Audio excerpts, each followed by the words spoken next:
back in the studio. What's going on, man? Hey, hey, thank you for having me again. I know it's been a while. It's I've been busy. I've been Yeah. busy. Nose to the grind. Um, yeah, it's just been super busy with work and everything. Just head down. We're in release time right now, so um, it's uh, it's different to say the least. It's not like you just spin up an app and deploy it to Heroku. There's a lot more things involved with uh with spinning up an app and deploying it to prod. So uh yeah, I've just been dealing with that for the past, I want to say, couple of months. Yeah. I mean, production release is a lot different than just like you mentioned, just dumping a little personal app onto a Roku. Yeah. You make a mistake, it's a whole fire that you got to put out. Yeah, or the fire, you wake up to a fire. It's not yours to it's not Yeah. yours to deal with. It's just like, oh, this API is down. You gotta we have to reach out to a team and see what's going on with it. What's an ETA on it being fixed and stuff. It's a lot. It's a lot. Do they make Uh, you do the overnight releases? Like you got to stay like till like 2 or 3 in the morning? oh, you know what? Like, as far as I know, I want to say no. Um, which, I'm hoping that is the case. Right now, it's been more so. It's more. It's been. We just have a date. That's our deadline, and we're just like moving towards that deadline, and just like trying to get as much done as possible in this PI before we move into PI 2 or 3 or whatever. Yeah, so as far as I know, there's no like midnight release. It's more so like a date that a beta slash alpha has to be presented. Okay. Yeah. Yeah, man. Those overnight releases, they're not fun, man. No, Got to I stay can up till imagine like two. they're super stressful. Especially if you got to do it on like a work night, Yeah. staying up till like 2 in the morning, then you got to go right back in. Yeah, that's kind of like the part of software they don't really tell you about. Like when you come in the industry, like you just kind of hear like, oh yeah, you're gonna make cool software, you're gonna make a lot of money, but yeah, it can get pretty stressful. But it's just part of the game. Yeah, that's the thing. Like, it's part of the game. I think one thing about uh, the game, like you call it, like, is you gotta know what position you want to play, right? Like, some people love that. Some people love staying up till 2 in the morning, and that pressure of making a successful release, and they like to feel like the hero when they come into work the next day, like, yeah, I made a release. But like, for me, I don't see myself uh, uh, enjoying that type of stress. Like, to have to sit down, at, like, in the trenches, almost like, whether it's me by myself or me and a couple of other teammates working on an app, to have it released at 2 a.m. It doesn't sound. Uh, I don't know. To me, it doesn't sound too much fun. Yeah, it's not the most pleasurable thing. Yeah. Yeah, Have you for some reason you're heard kind about? of coming in and out. It's kind of like Oh, choppy. Am I coming through clear on your end? you're coming in clear. I don't know why. Am I still choppy? Hello. Uh, okay. I think it's back to normal, but you was kind of like cutting in and out. Okay. What about now? Yeah, you're good now. Okay. Cool. Um. Yeah. So, yeah. The To me, like, launching at night at like 2 a.m. or whatever, like, doesn't seem like something I would enjoy doing. Um. Like, those people that work at Fang or Meng or whatever it's called now. Um. They love that environment. They love the competition. They love the perks and everything that comes with it, right? But I don't know. To me, it doesn't seem like it's worth it. Yeah, I'm good on that. Like, what all that extra stress for what? Toys. Toys. Yep. Have you heard of it, that Yeah, Google's cutting back on a lot man. of that What stuff? was crazy is, yeah, all of those companies are cutting back. Like, then they're having like successive rounds of layoffs, and then I think once they see, and Elon Musk once, like once he cut like 75% of Twitter and it's still up and running, all the other companies was like, oh, okay, yeah, so maybe we can make some cuts and save some money. Yeah, but the thing about that is Twitter is one thing. Well, maybe two if you count the app, right? The cell phone app and the web app, right? But then Google is the search engine, Gmail, Google Voice, whatever it's called now. They have all those micro apps, right? So like you need teams for all that stuff. I can't see Google cutting 75% of their workforce, right? And still expecting everybody to be every all the apps that they have to run the same way. Yeah. I don't think they're gonna do like such drastic cuts, but they're all kind of like trimming across the teams. I guess like Yeah. knocking off the bottom 10% or whatever. Hmm. Give me 1 second, guys. All right, no problem, Brian. Let me get,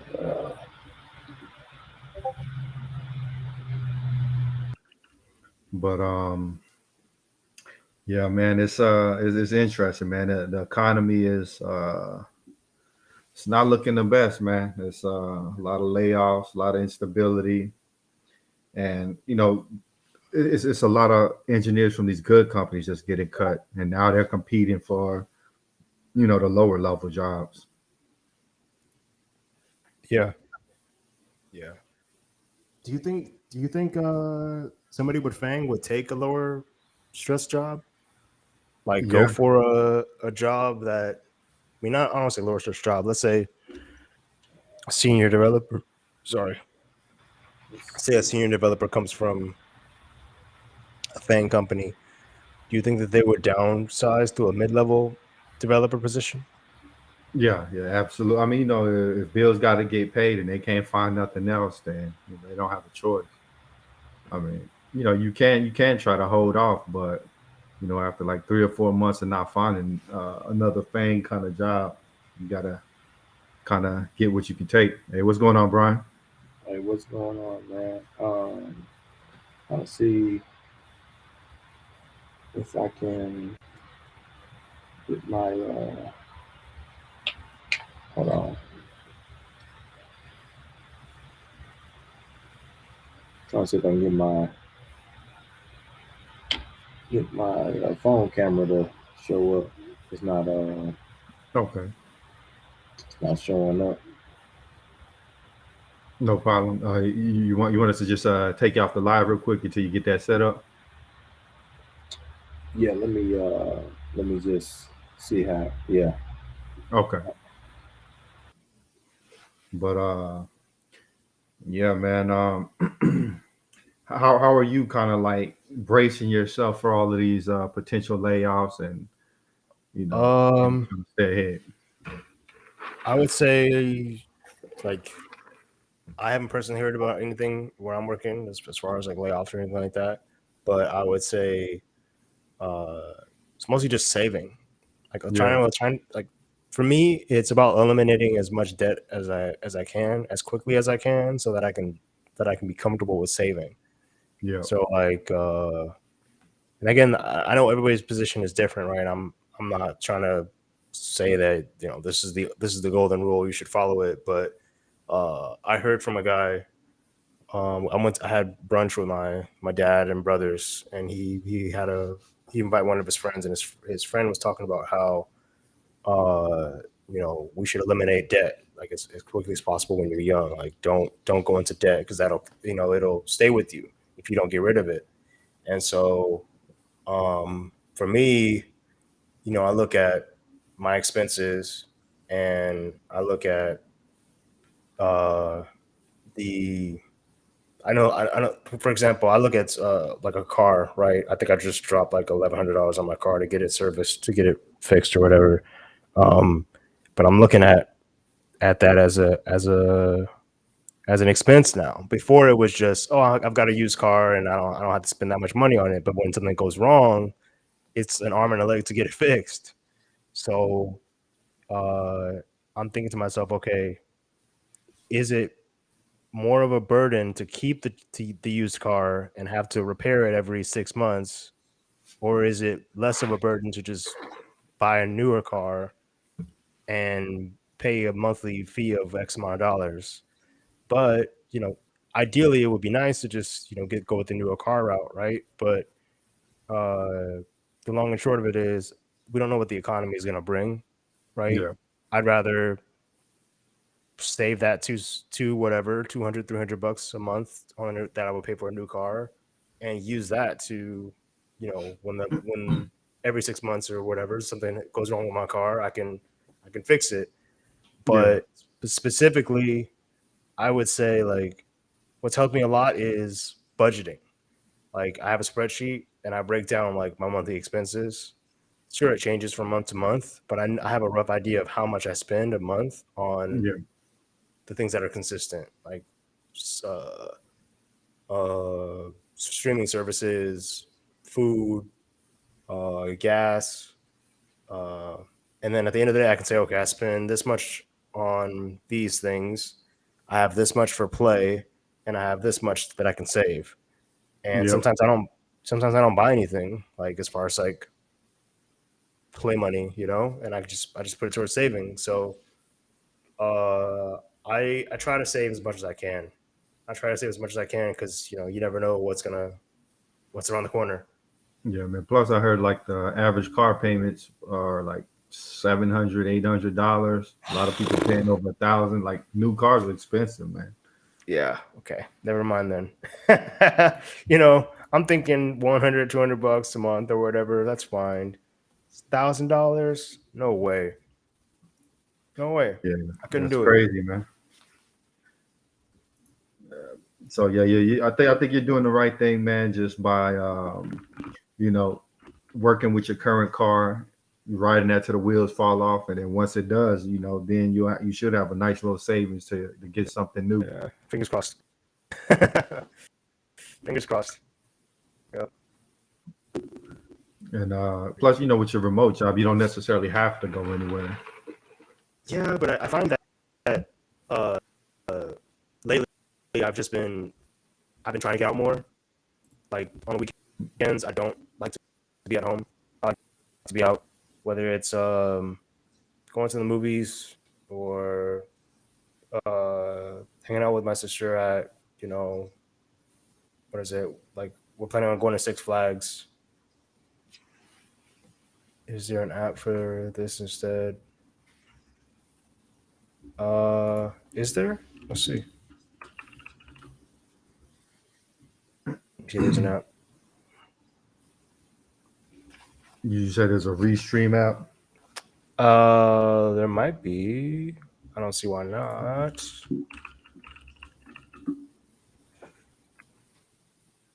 Restream have an app?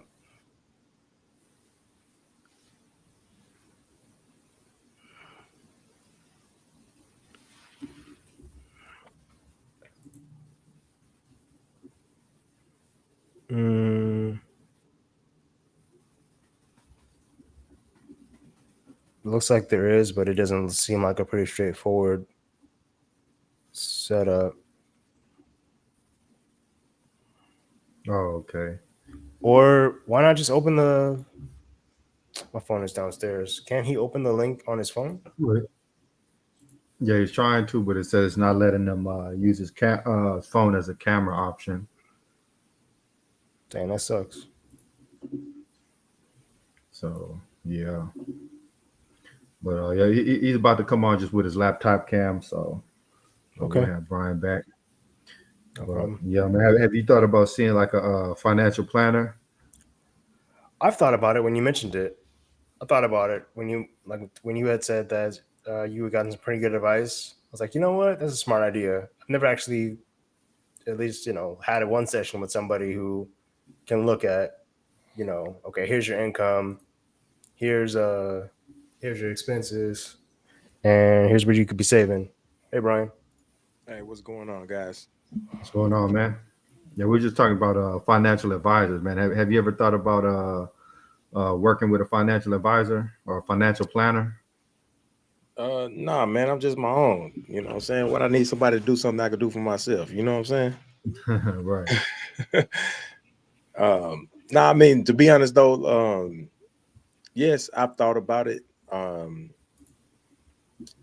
But again, I think that's only necessary if you feel like you're not doing a great job, on your own.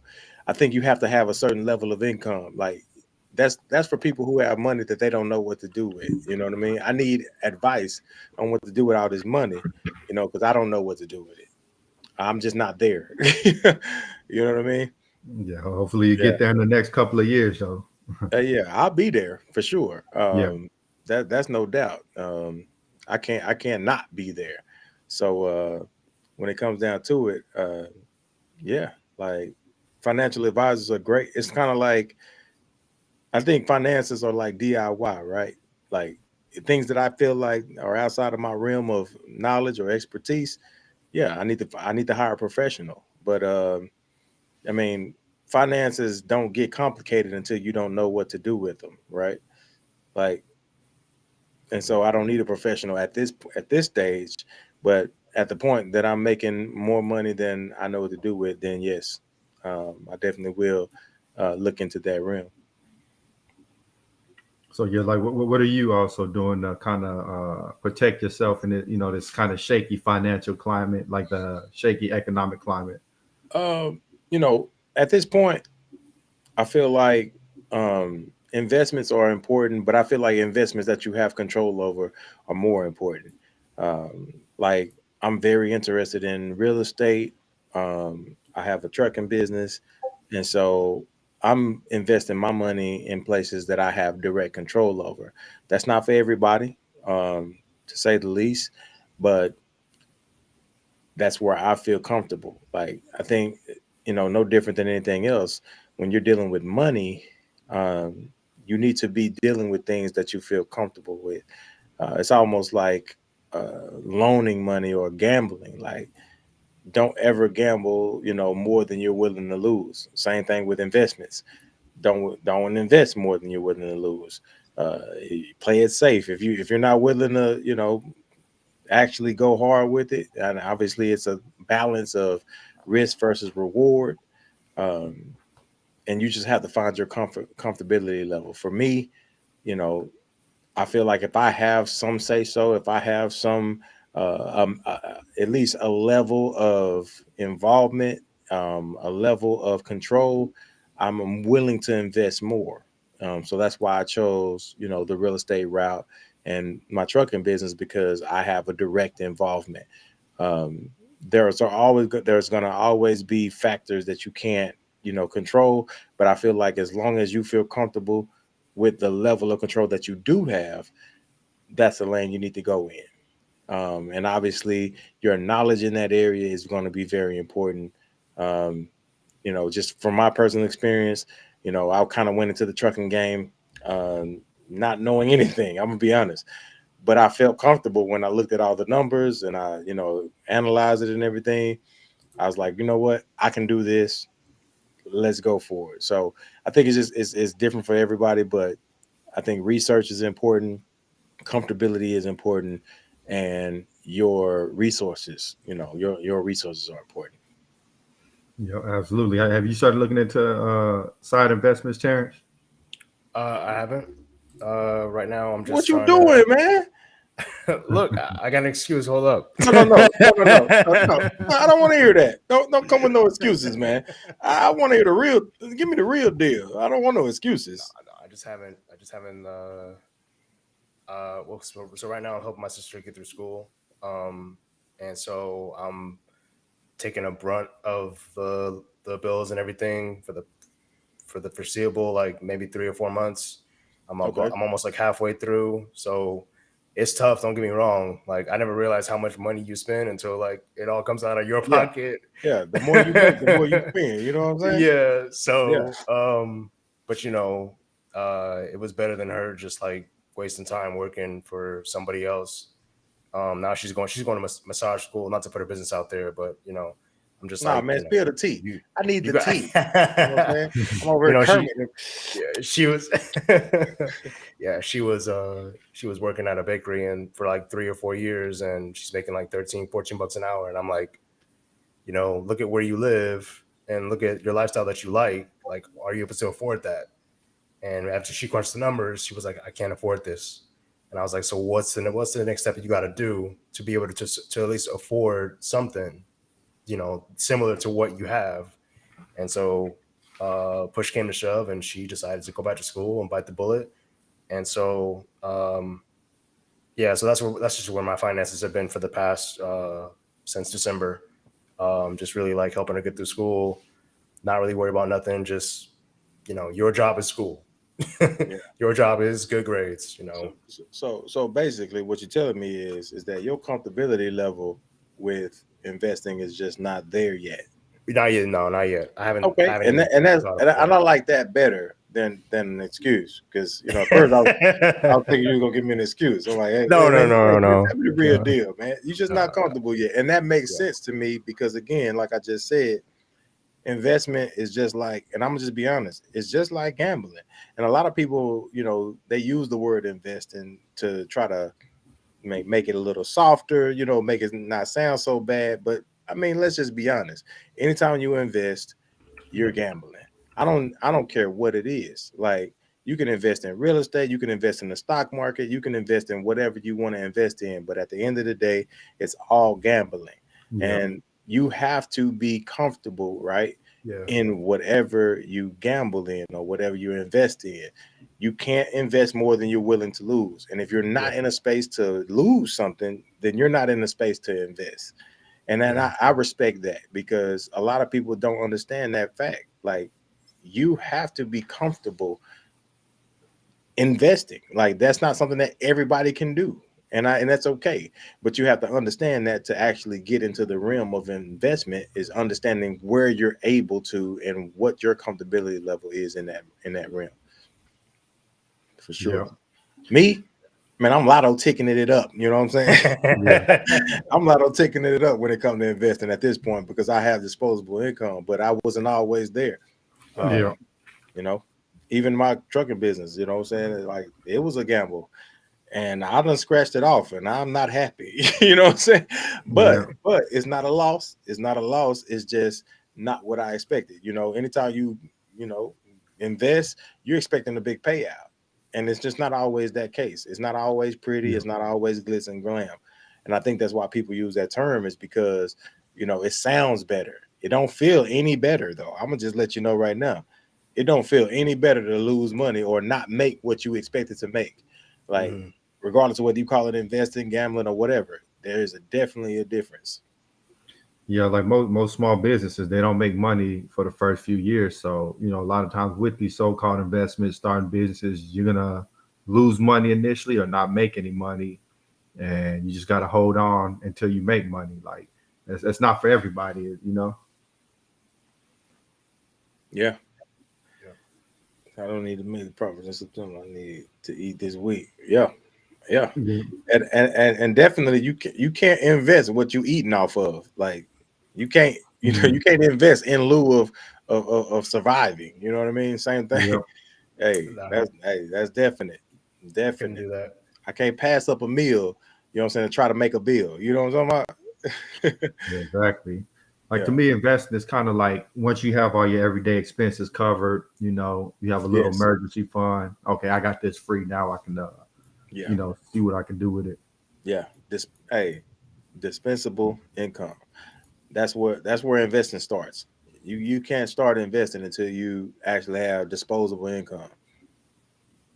Exactly. Well, slightly switching subjects, man. Did you hear about the founder of Cash App getting stabbed? Shit, what? Nah, man. I don't look at the news. Who looking at the news? Like, what?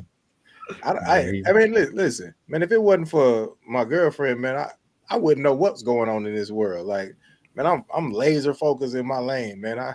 She'd be felt like, that. "Oh, you heard about this? You heard about that?" I ain't heard Yeah. nothing. Like, I don't listen to nothing. So how am I hear about it? You know, that's your job, you know. Your job is to inform me, to keep me in the know, you know. So, but nah, man, what's up? What happened? Like, what was going on with that? As far as I know, out there in San Francisco, I think he was out 2 in the morning or something, and somebody just ended up stabbing him. See, I First didn't of know all, it was what you doing at 2 in the I was morning, my about to guy? say that too. Yeah. Yeah. Yeah, what are you doing? Hey, ain't nothing open at 2 in the morning except 7-Eleven and some legs. You know what I'm talking about? Hey, I'm just being honest, man. Hey, Terrence, you know what it is. Stop playing Welcome with back. me. Welcome back to the podcast. Say, man, hey, what were you doing, sir? What were you doing? Yeah, You got exactly what you got exactly what you were looking for. You know what I'm saying? Some excitement. yeah. what Terrence, what, man?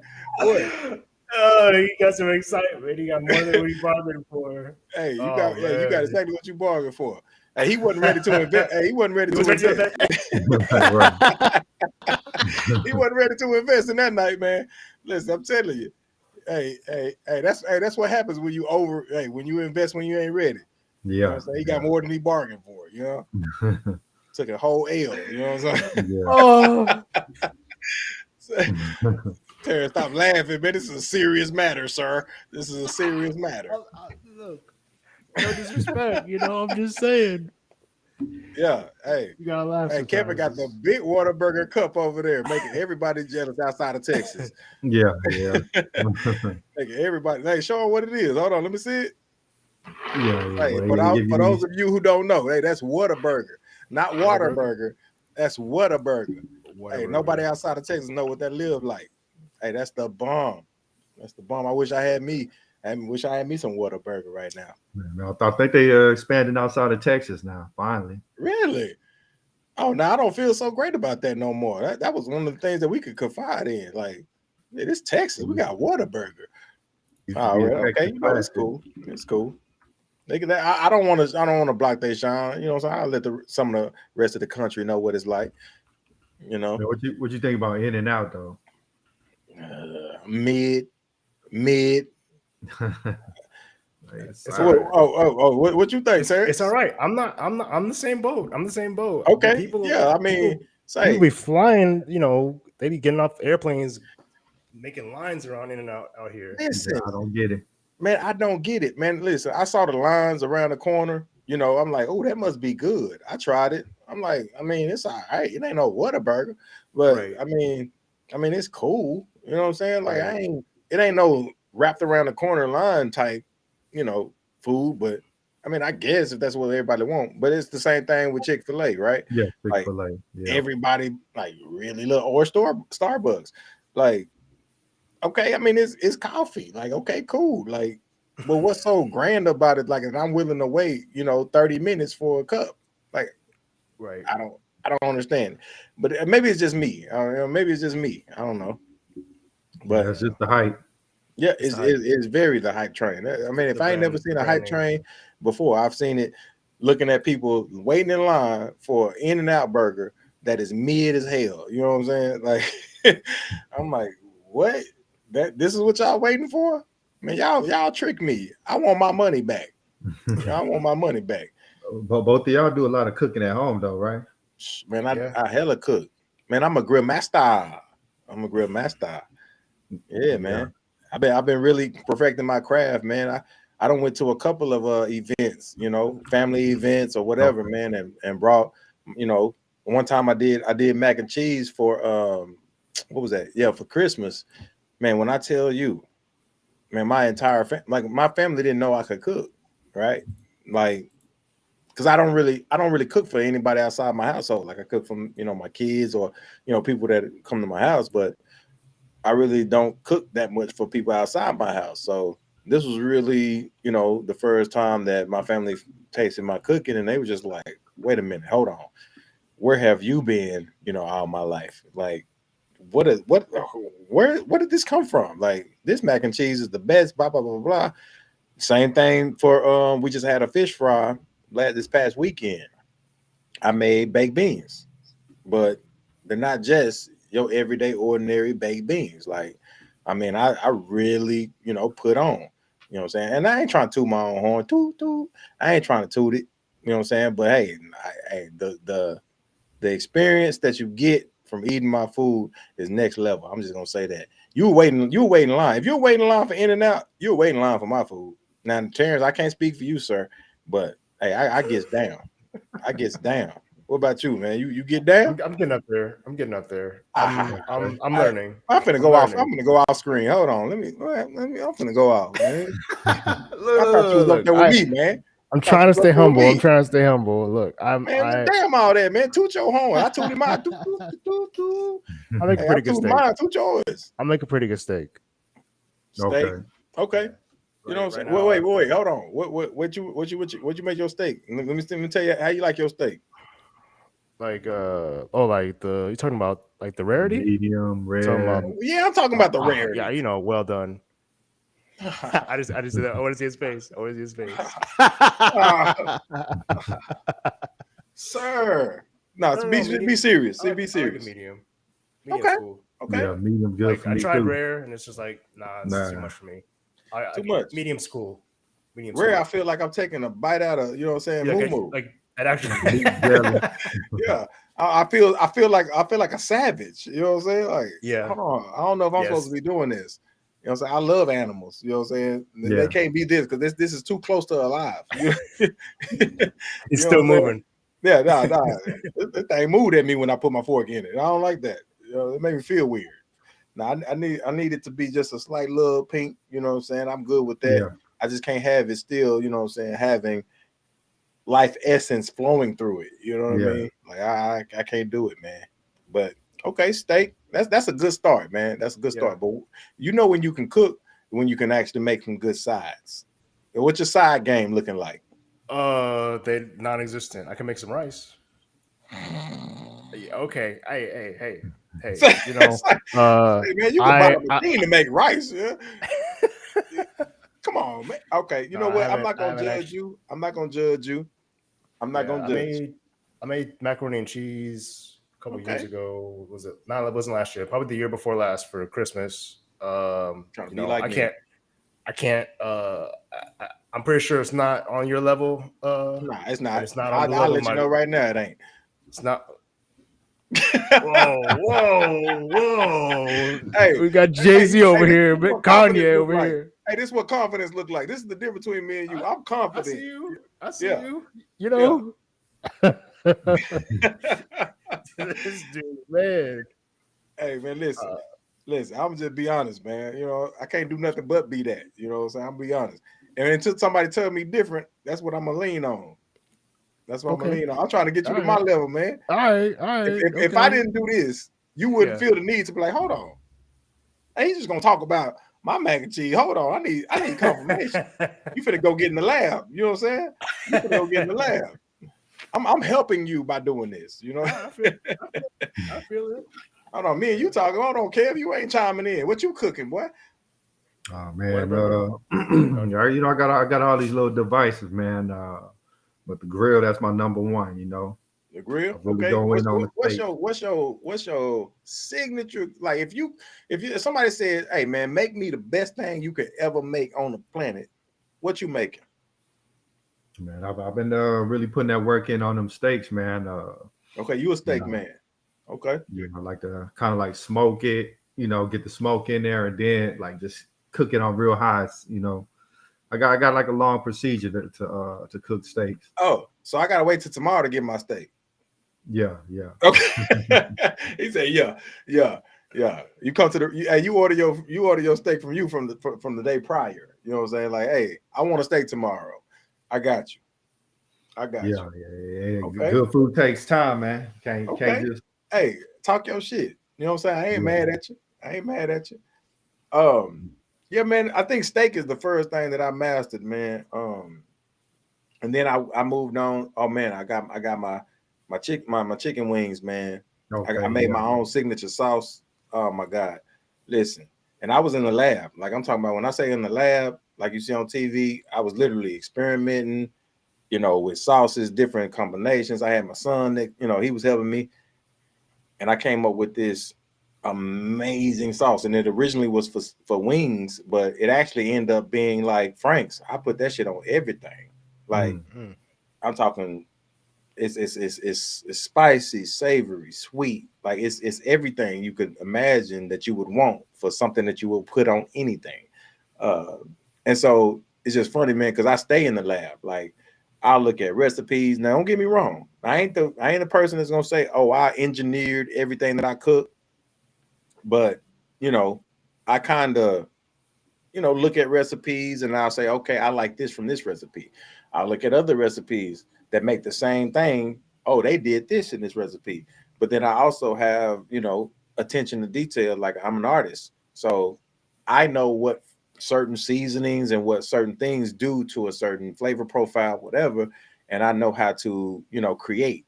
So I take recipes and I engineer them to make them my own, and so that's kind of my claim to fame. Like I do this, but I do this, and then I add my own little seasoning or my own little twist to it, and that's how I make my own, man.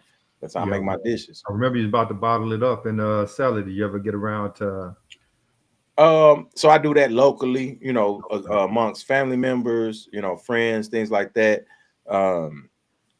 Most people, I've only had, like, some people are just very particular, right? There's nothing that everybody likes, but I would say 98% of everybody who's tried it loves it.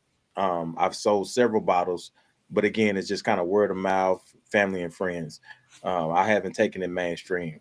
I do have a thought process about how I would think about the labeling it and actually marketing it and such. But yeah, man, again, man, I'm all the way across the board, man. I'm just taking my experience in my finances and coding and trying to make other avenues Yeah. for it. Yeah, You got to leverage your resources, man. You don't never know when one exactly. sector is going to go bust. So Exactly. Yes, sir. Man, hold on, man. I see you. What's them twisted dreads, Terrence? Hold on. What? Oh, there's a twist. Okay. I don't think I'm gonna commit to the whole dread life. Okay, I was I gonna say, can't. I thought you were Bob Marley in that joint. You know Nah, what I'm saying? I can't. I can't. I've thought about it, and like it's popular out here in LA, but I'm like, there's no undoing that. Like that's like Yeah. a commitment. Like with Okay. twists, I can undo it and do a fro or and do whatever I want to do with my hair from that. But nah, I can't do the dread life. It's not me. It's not. It's too much. Yeah. Too much. It's too much commitment. Yeah. Ah, man, come on, man. You scared of commitment, man? No, not in that sense. Like but Hold on, when hold it comes to hair, I on. can't do I ain't judging. I'm just saying, that. You sound like you. I mean, hey, it's easy No, it's on, just it's a lifestyle thing, right? It's like I got friends who have dreads, and it's like that's all they've had. That's all Yeah. they will have, and I'm like, and I haven't seen a benefit come from it. And when I say that is the other benefits. I ain't getting away like that. Let me finish my thought, man. Yeah. What am I gonna get from this? Am I gonna get more? Nah, I ain't gonna get no more attention. I ain't gonna get nothing. It's just a hairstyle, man. I don't. No, it's not that. It's not that. It's just like I've seen people that had dreads for years and they've had to cut them off to get like jobs or whatever. And it's Okay. like I don't want. It's an image, almost like an image thing. Like I get it. Yeah, like I just don't want to be like, oh yeah, this is me, and then I don't get an opportunity, or I get looked at a certain way just because I got dreads Man, that's for whatever crazy. reason. Yeah. It's crazy that's a thing though, because I'm gonna be honest, man. When I even the job I got now, man, when I first interviewed for it, like I went through the ringer because the HR, manager at that time, like looked at me a certain way. It didn't matter, my abilities or my skill level or what value I had to bring to the company. And now it's like I'm one of the most, I have like the most rapport at the company than damn near anybody. But that one moment, that one person looked at me a certain way, and it's funny because my recruiter was like, oh, they want to, come at you, is gonna do another interview. I'm like, she was like, yeah, he kind of came in and he wasn't clean shaven, and so I'm like, wait a minute, hold on, clean shaven, like, what you mean, like, bitch, I'm fine, like, what you talking about, like I'm out here, you know what I'm saying, I'm out here stunting, like I came in here very respectable, presentable, and you got people walking around the office in shorts, you know what I'm saying, in t-shirts, like, Yeah. But what it came down to was just a predisposition about me, just based off of who she thought I was, not who I really was, and what I had to offer. And she became one of my biggest fans. It's just funny you say that though, because the industry definitely doesn't offer itself to every demographic. There's still a lot of for the lack of better words, there's still a lot of prejudice. There's still a lot of judgment. There's, you have to really look at how you present yourself, not just as a coder or just as somebody who is skilled, but how you look. You know what I mean? You got to kind of prove you're not what they think you are. Like, exactly. It's like, why do I have to get over that hump? Like, that shouldn't be an obstacle, but it is. It's sad, but I think that exists even outside of our industry. Like, I think that exists everywhere. Like, did you see the thing with the LSU women's basketball team? Like, they won, but Jill Biden went to invite both teams to the White House, and in the tradition of teams being invited to the White House, the losing team never got invited. Right, and what's that about? Call girls do it best. Hey, how's it going? But yeah, I don't know, man. All this stuff is politics, man. I mean, not in the sense of actual politics, but just how the world works, man. I mean, you kind of got to play the game, and I don't care what industry you in, man. It just seems like, oh, it's Crystal. My bad. I'm sorry. Excuse me. Hi, Crystal. Check me.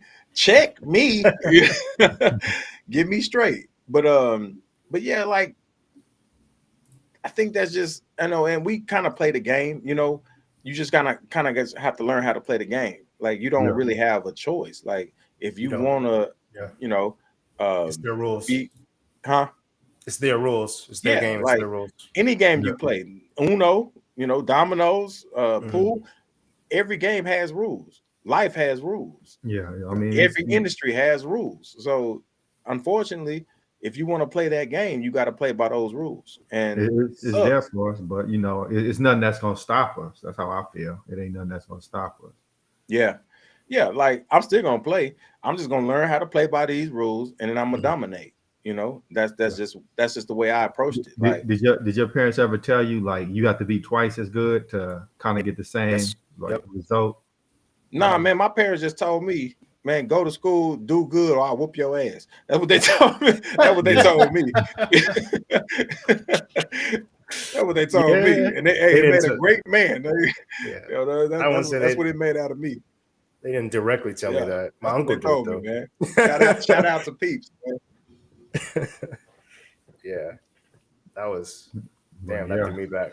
Do you sometimes feel like? Do y'all feel like sometimes people like let the prejudice thing, like, use that as an excuse? Like, you can make it, but you kind of like, well, they hating on me, blah blah blah blah. Yeah, I mean, a lot of people use that as a crutch. Go ahead, Terrence. Oh, sorry. What was the question, Kevin? Sorry. So, like, do you feel sometimes people use like the prejudices as kind of a crutch? Like, oh man, I'm black, so they ain't letting me progress, and that kind of thing. Yeah. It's funny because what is it? I met this old dude. My dad invited my brothers and I out. We met this dude. It's an older cat, and he was giving us knowledge or whatever. But he was talking about how when he went to Africa, not to make it like about race or anything like that, but he said once he left the U.S. and he went to Africa, these soldiers walked up to him or whatever, and he thought he was in trouble, and they pulled him out of line, and he said, you don't have to wait in line with the rest of the immigrants. You're home.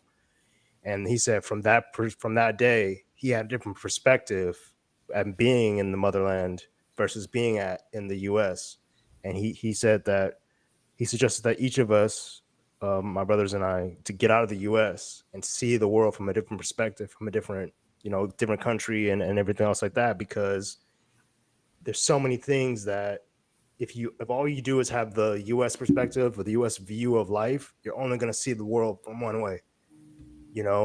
Like from a young age, they tell us to buy cars, whips, chains, and everything else. And it's like, that's not what real wealth is, right? Like if you look deeper, it's like real wealth isn't the status symbol of the Ralph Lauren, the Gucci. Yeah, it looks nice and it smells good, but like the real wealth is something way deeper than that. I haven't experienced it. I don't have it yet, but I'm sure that it ain't that.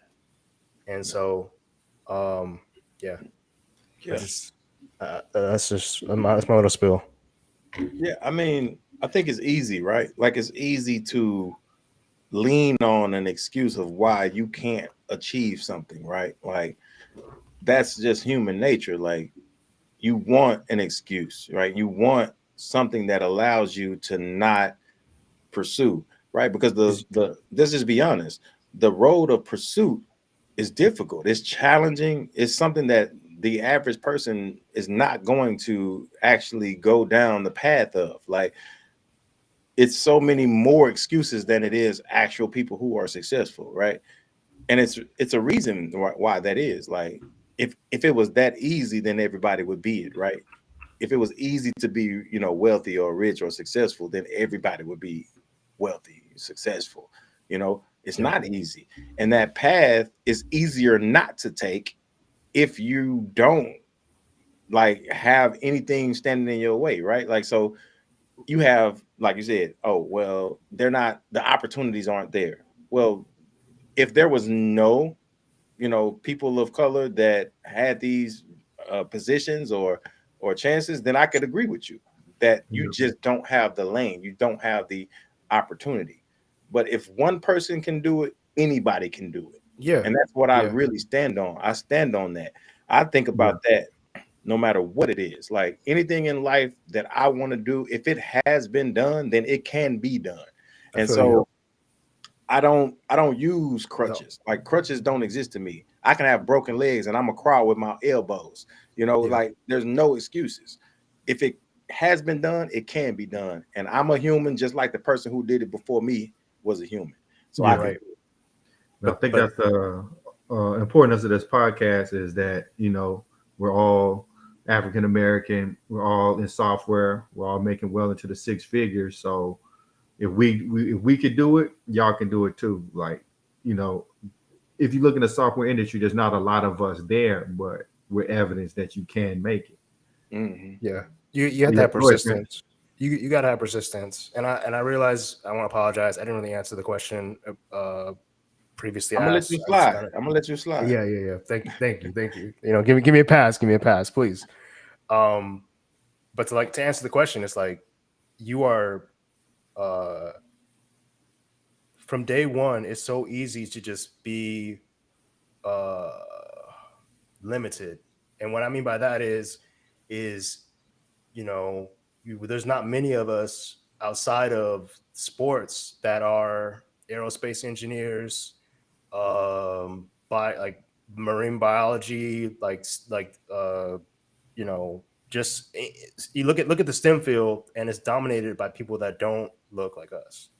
And so I think when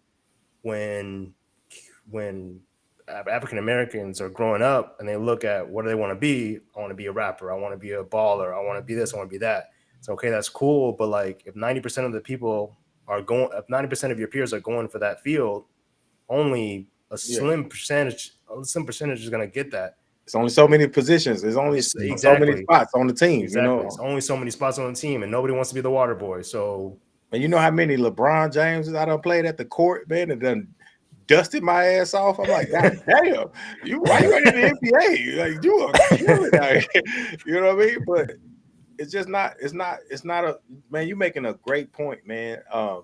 And I'm sorry, man, but that just really hit home for me, man, because I've experienced this in so many avenues. Like any avenue you just talked about, sports, entertainment. Like Yeah. you know how many awesome, great, amazing singers it is out here. Yeah.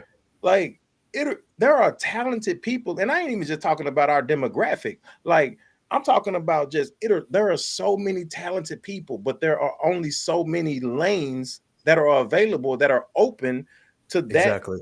space. But there are so many more lanes available in technology, in Anything, not the even tech. intellectual, you know what I'm saying? Like Yeah. there are so many more lanes open there, but just people don't explore those lanes because at the end of the day, those aren't glamorous lanes to be in. So Yeah. nobody's on social media talking about technology being a place where you can actually be successful. Nobody's talking about how you can be a marine biologist or an engineer or whatever and saying, hey, you can do it.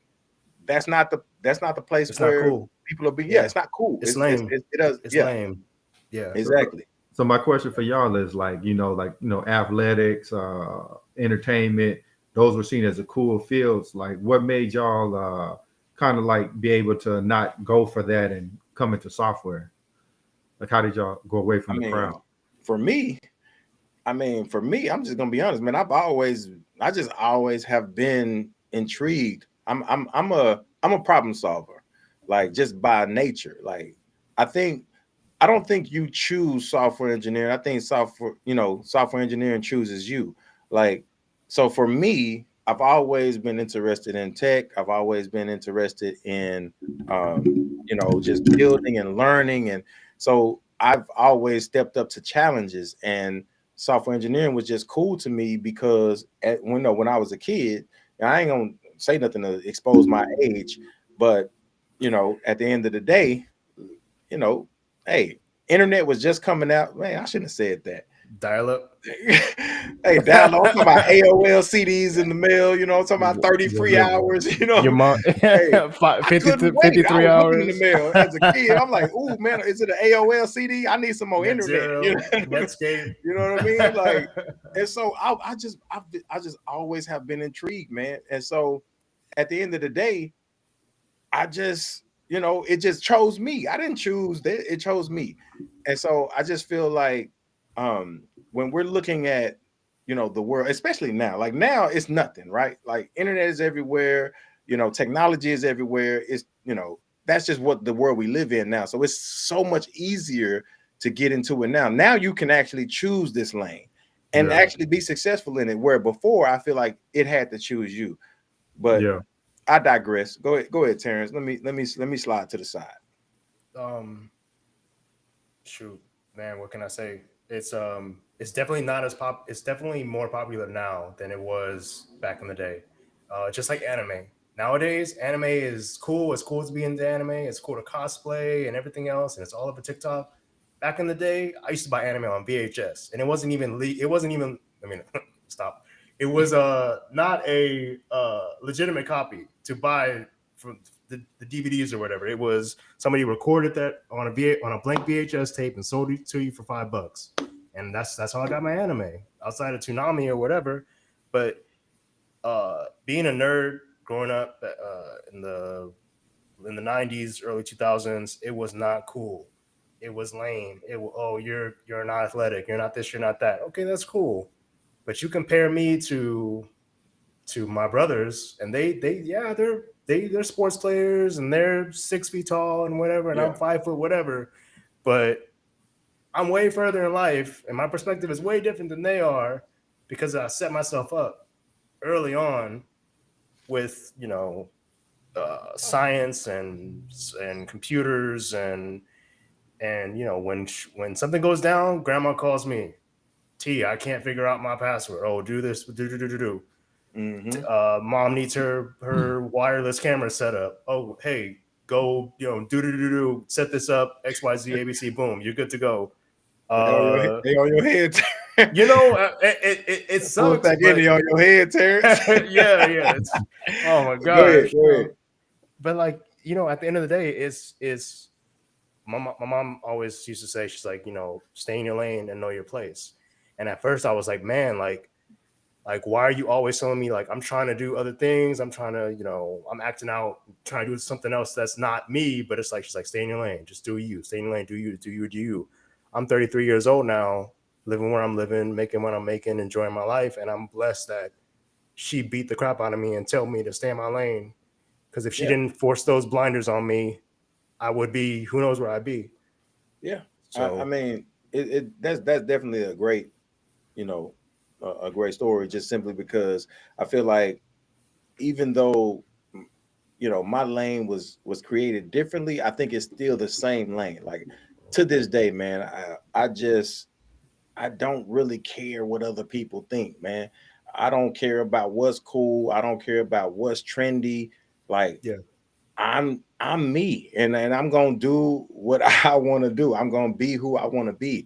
And I didn't care about whether technology was cool or whether, man, I'm gonna tell you, this is crazy, man. And man, I kicked my own ass so much because, man, I'm telling you, I was literally, I was the first person to sign up for Amazon, man. I'm telling you, man, I was the first person on the train, man. I was like, this is gonna be something. I can go online and I can order something, and it'll show up at my door. You shitting me? Like, I love that idea. Like, I hated going to the store. And I just knew it was going to be something, but I didn't have the mindset to invest in it at the time. I didn't care if it was cool. Oh, you're going to get your card information going to get stolen. I don't trust it. Man, listen, this is convenient. I like it. And if I had the mindset back then, man, I'd be a multi-millionaire right now. Yeah. But man, listen, I just know what I know, and I feel comfortable with what I feel comfortable with. I don't care if anybody else is doing it. I don't care if anybody else is cool with it or is on the, you know, on the bandwagon. Like, it just made sense. And so that's how I got into this industry. It just made sense to me. You know, I'm a creative, I'm a problem solver, I love tech, I love art. This was, you know, technology was the way, you know, software engineering was the way for me to combine my love for art and my love for technology and problem solving.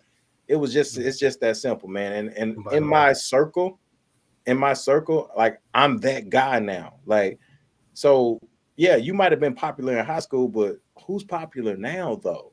You know, dollars are popular now. Now that we're out of high school, now that we're making money, I'm popular. Yeah, you know what I mean? It's pretty interesting, man. Like back then, you know, tech, coding, all that is nerd, you know, kind of looked at as nerdy, but now it's actually like becoming cool. Like it's becoming cool. It's becoming cool now. Like, look at me now. Like, I could look at a lot of my peers. You know, I'm friends with them on social media, and I'm just like, yeah, all of you guys who, you know, thought I was the nerd, thought I was, you know, you thought you were popular, like da, da, da, da. What are you doing now? You know what I mean? Like, that stuff don't last, man. That stuff is not tangible. Like, what's tangible is what you make of yourself. You know, what's tangible is what you become. You know, what strides you make in life to actually be something more than what you were yesterday. That's where it's at.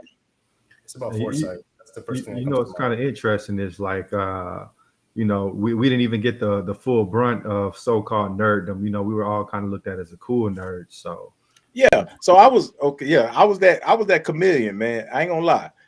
I never was like, I was that guy who everybody wanted to sit next to in class because I had all the answers. But I was also that same guy who's cracking jokes, high-siding, you know, at lunch. You know what I mean? So I had the, you know, I guess the benefit of being multifaceted when it came to social, you know, being social. So I definitely wasn't the typical nerd, but everybody recognized me for my intelligence. Everybody recognized me as the smart kid, you know. So there was things that I didn't get to experience in my younger life just because I was the smart kid. Because again, smarts ain't sexy. You know what I mean? Let's just be clear. But then when you start thinking about the Bill Gates, you know what I'm saying, and the Mark Zuckerbergs and the Elon Musk, now all of a sudden technology is cool. Now all of a sudden technology is getting, you know, like the recognition that it deserves. But you have to be in that lane before, you know what I'm saying, before it becomes quote unquote cool for you to actually indulge in it. Yeah. So y'all got a question for y'all. You can start with this one, Terrence. Like, did you ever feel like overlooked because you were kind of like the smart guy, the nerdy guy? Like maybe you weren't as Overlooked. popular with the ladies or something like Oh that. yeah, yeah. I would be. Oh, yeah. I would beat myself up Oh. over it. I would beat myself up over it. It took. I was really depressed in high school, and I would beat myself up over that. Not to make this real deep, but you know, Nah, man, go deep. bullying like really depending on the person, and they don't know how to respond to being made fun of. Like, you know, like Brian cracking jokes to me, like now I can laugh at it because I've learned to laugh and to enjoy life. But like jocks used to make fun of me, and Terrence presses his pants and irons his clothes, and he wears his belt too high, and he doesn't sag, and XYZ ABC. And I take that personally. I'm like, oh, they don't like me because of this or that, and I try to be cool. And by me trying to be cool, by me cracking jokes and being the clown, I went from a 3.2 GP, 3.3, 3.2, 3.4 GPA down to a 1.25 GPA. I still have that report card, and they let me go. They let me go out of school, and my mother and uncle, they wanted to kick my butt, You can and say it. they wanted to kick my ass. They Yeah, really did. yeah, say it, man. They That's really what they wanted to do. You don't They got no really butt, did. you got an ass. They want to kick your ass, man. They wanted to kick my ass, and so you know, I didn't want to be the nerd that I naturally was. I didn't want to be interested in books. I wanted to be cool. I wanted to be accepted. And it took a long time for me to really understand that, like, my lane was being the nerd, was being the anime guy, was being the guy who builds Gundam models and things like that, because that's just what I do and that's what I'm interested in. And man. and I'm on a tangent now, and I forgot the original question. Sorry about that. Nah. But I would say, Kevin, real quick, can you repeat the question? I don't want to not answer it. Hey, this is the cool thing about, you know what I'm saying, talking Kevin, your shit. Mute Brian right now. I need to answer the question. Nah, damn that, man. Hey, talk your shit, man. But you know what I'm saying? You know, like, just if anybody's listening to this, you know, young, old, black, white, pink, blue, purple, whatever, like, if you're interested in tech, if you're interested in coding or whatever, like, the best thing you could do is have that foresight. Like, you need to believe in yourself before anybody else believes in you. Mm-hmm. You know, your mother, your sister, your brother, you know, your kids, whoever.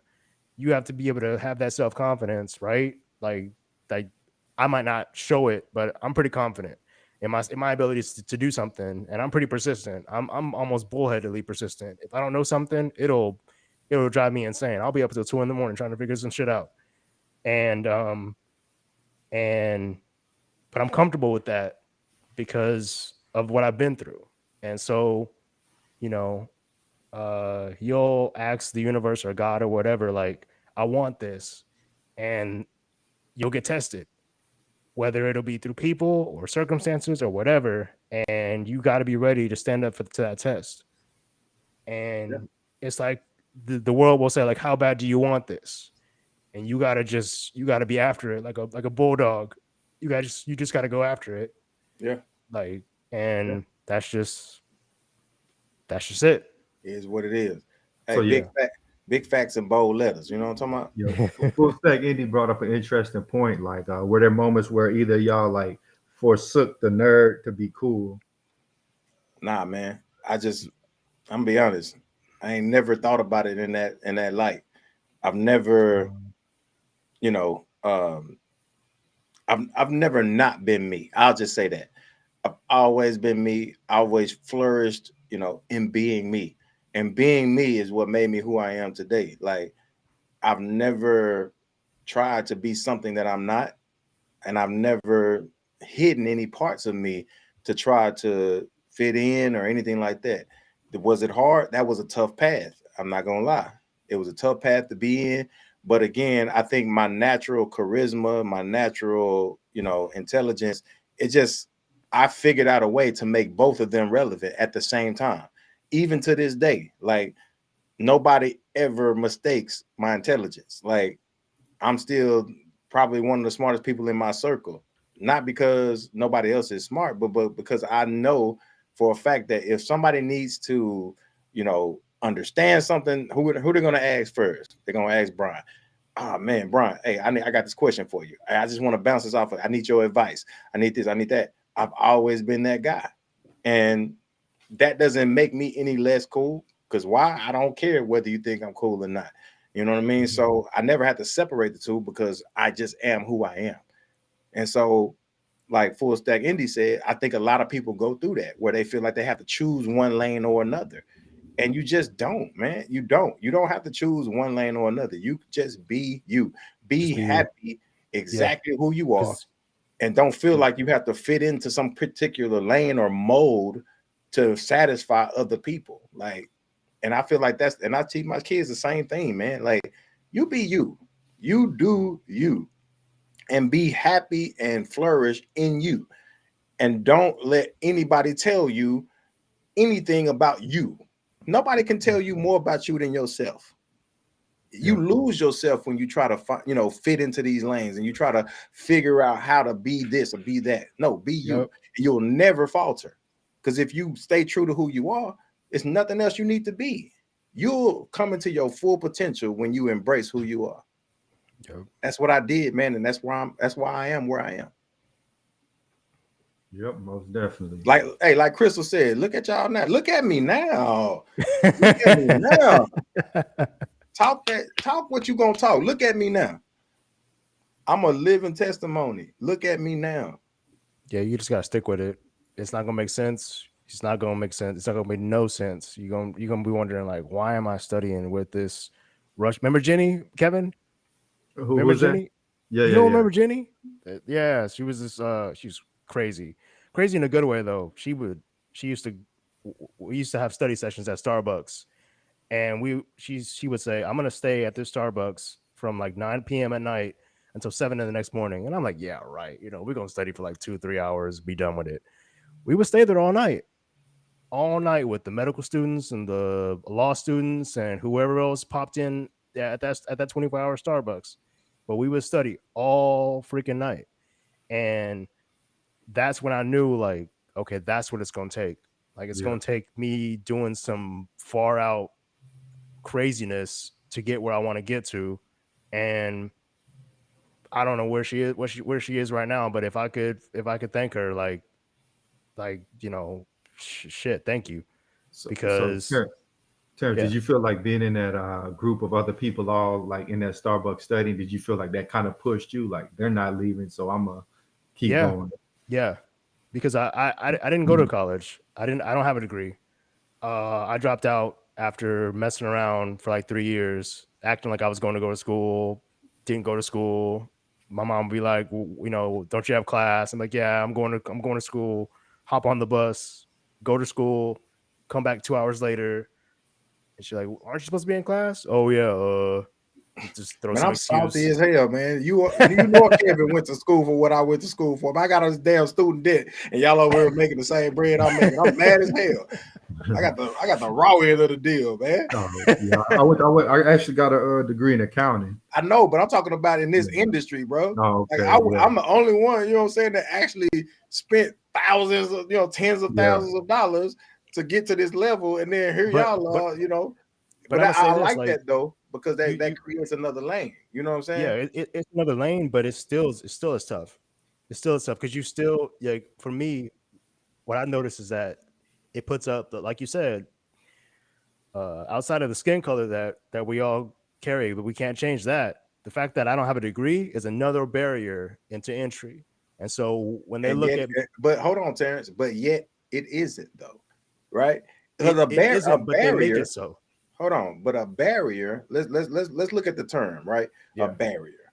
A barrier is an obstacle, right? Right. You would have to remove said barrier to be able to progress. Right. But the barrier doesn't exist. It's all in your mind, right? you think it's a barrier, right? Because you feel like, well, I can't go this particular path or I can't go this path.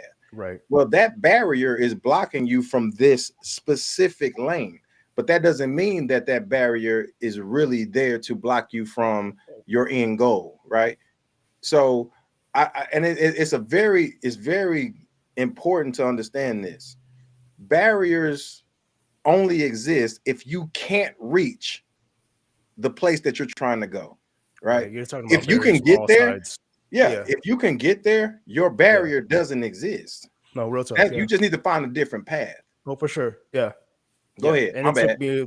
No, you're good. You're good. No, and I don't want to say it's like it's not a barrier in the sense of it's something it's impenetrable. It was something that when I used to apply for jobs, they used to say everything would be like 4-year college degree necessary, 4-year college degree necessary, and I just wouldn't even apply.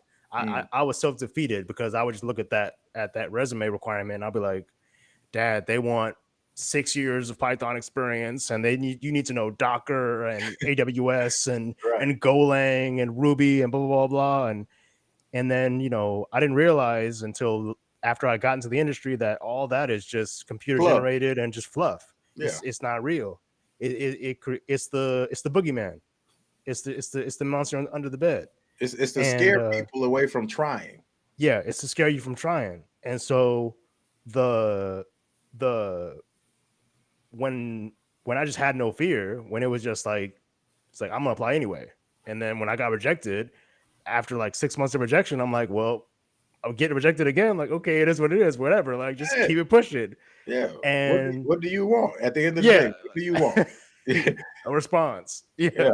Like, okay, they saw it. Cool. Got rejected. It is what it is. Whatever. It is what it is. Yep.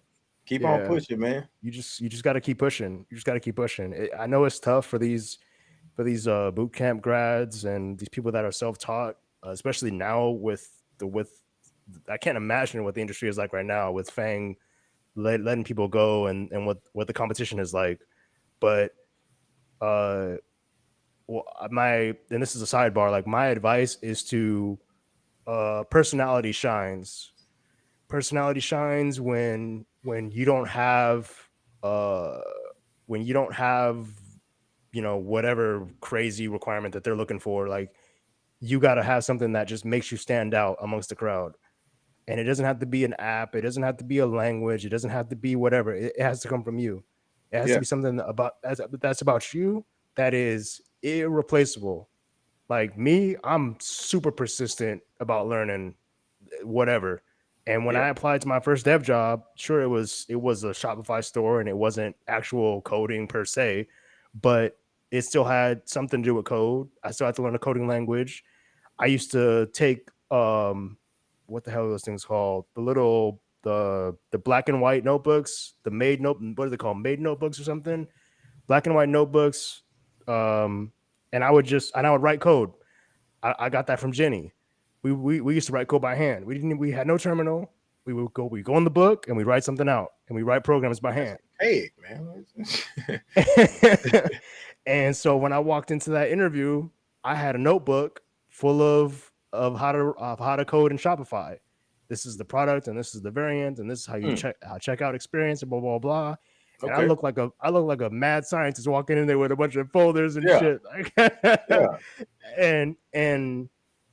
And I guess that said in his mind, like, that's the guy. I want him on my team, and they gave me a shot. Yeah, so, I mean, it's crazy, man. Because me and Kev, when we worked together, like that job, I came off of a layoff, right? Like, and to be honest, they could care less about my degree, right?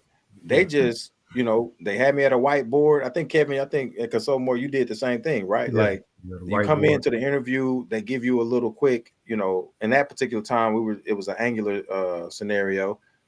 This was even prior to, Angular 2.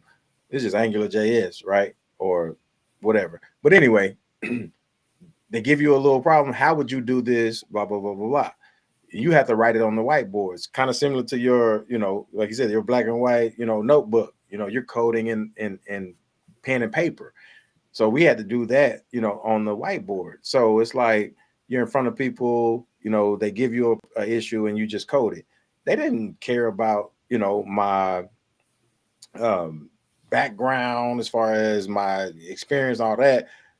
They just want to know, do you know your shit? Like, do you know what you're doing? Right. And Yeah. so and it's just funny because I just talked about it. Kev learned coding through, you know, just like Full Stack Indy said, like YouTube, you know, like other ways of learning how to code. And then I, you know, also did the same thing, but I went one step further and I actually got a degree in software engineering, actually game and simulation programming to be on it, to be specific. And we ended up in the same place. We got to the same, you know, end goal, but with two totally different paths. So how you get there isn't important. It's what you know that's important. And so I don't want anybody to think that because you don't have the experience or the degree or the accolades to back up what you know, because at the end of the day, can you do whatever it is that this company needs you to do? Can you accomplish the task? That's what's important. And if you can prove what you know, that'll be way more valuable than any degree or any, you know, thing that you can get on paper. Yeah. So to answer the question, do I think self-taught was impressive to my employers? I think ultimately it just comes down to whether do you have the body of knowledge that they're looking for, whether you're self-taught or a degree. They like this is a unique industry where there's not a lot of academic gatekeeping.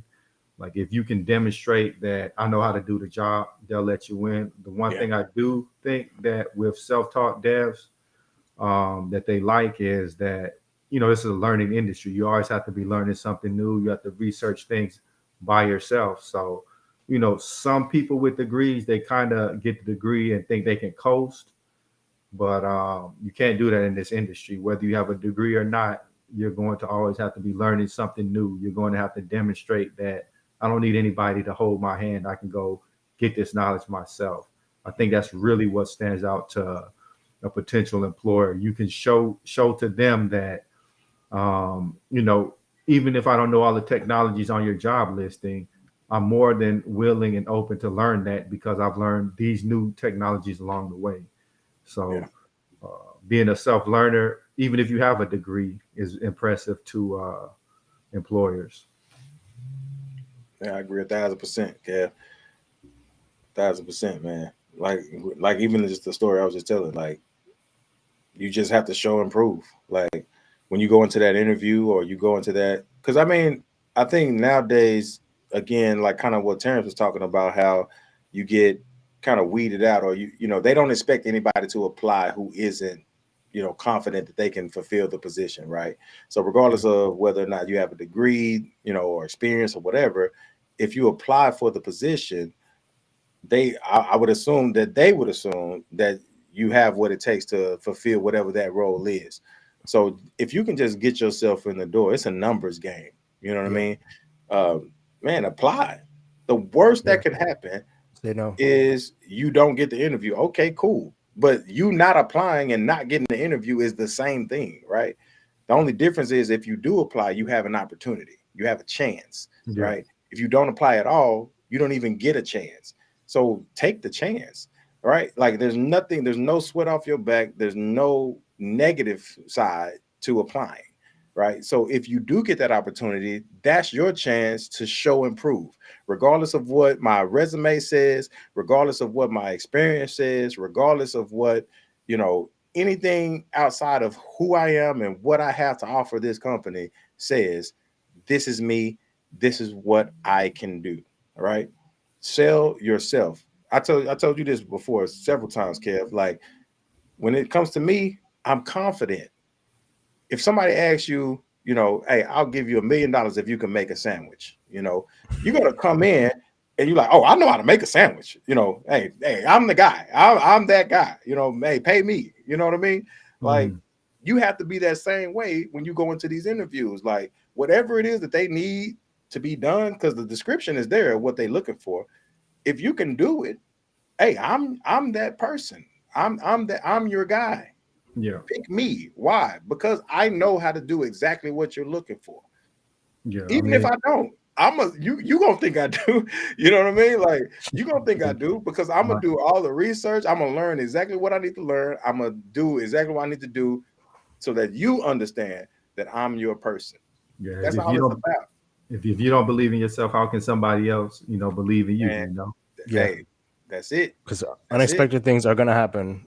Trust me, unexpected things happen. You'll wake up at 6 a.m. and get a message and be like, "Oh yeah, by the way, this API is down. Take a look into it." And you're just like, "I don't even." It's my first time hearing about this thing that you're talking about, but sure, I'll look into this. And you just got to believe.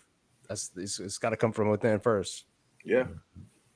Yeah, man. I think it's a good note to end this one on. Do y'all have any closing thoughts?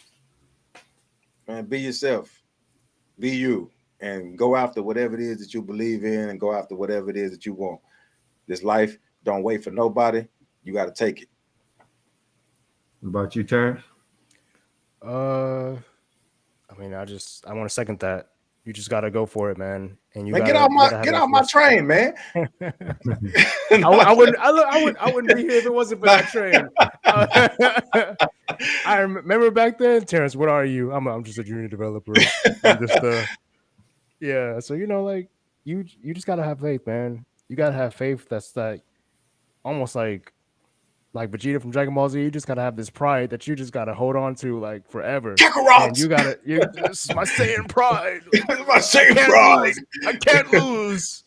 I can't be rejected 3,000 times from Amazon. I'll apply again. Super Saiyan 5. I have to do it.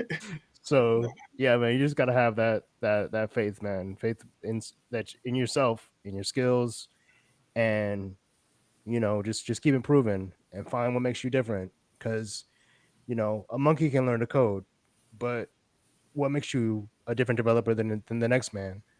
That's to all the people who are, especially those bootcamp graduates. You guys are all learning the same material, building the same apps. Besides your final project, you got to build something. You got to show the employer something that makes you unique. All right. Yeah, that's good, man. Thank you, everybody, for tuning in. We'll catch y'all next time. Peace.